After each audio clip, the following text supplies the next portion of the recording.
Hi friends, welcome to Pavani cooking and vlogs.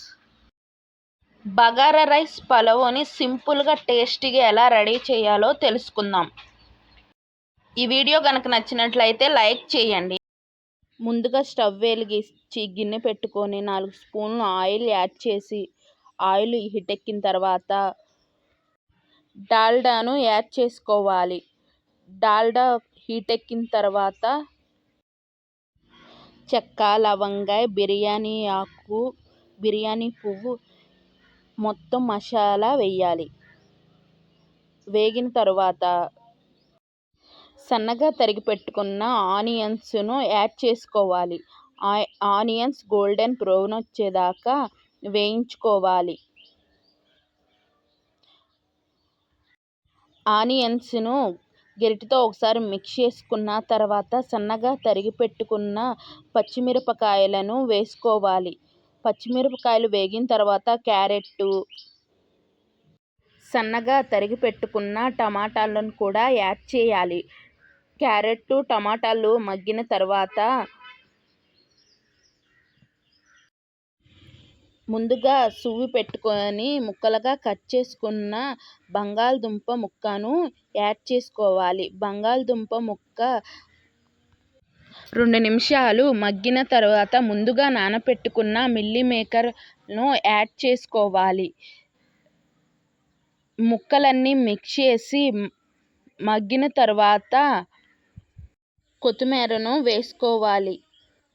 ఒకసారి mix చేసి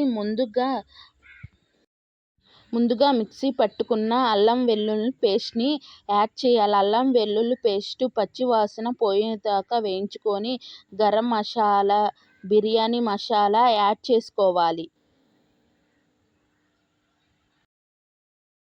ఒక గ్లాస్ బియ్యానికి గ్లాసున్నర వాటర్ యాడ్ చేసుకోవాలి. మేమైతే 2 kgs బిర్యానీ తయారు చేస్తున్నాము. దానికి సరిపడా వాటర్ని యాడ్ పావుగంట ముందే బియ్యాన్ని నానపెట్టుకొని ఉంచుకోవాలి. సరిపడా సాల్ట్ను యాడ్ చేసి వాటర్ అనేవి మరిగేటట్లు ఉండాలి. ఈ ప్రాసెస్ అంతా హైలోనే పెట్టి చేయాలి. అప్పుడే బిర్యానీ బియ్యంగా లేకుండా బాగా మగ్గుతుంది. ఒకసారి బియ్యాన్ని మిక్స్ చేసుకోవాలి.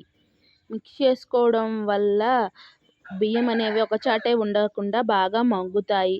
ఇంట్లో ఉన్న నెయ్యిని వేసి 5 నిమిషాలు ఆగిన తర్వాత ఫుడ్ కలర్ని వాటర్లో మిక్స్ చేసి వేయాలి.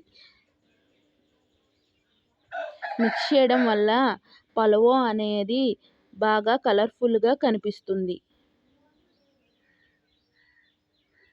చూసారా ఎంత పొలుకుగా మెతుకు అంటుకోకుండా ఎంత బాగుందో.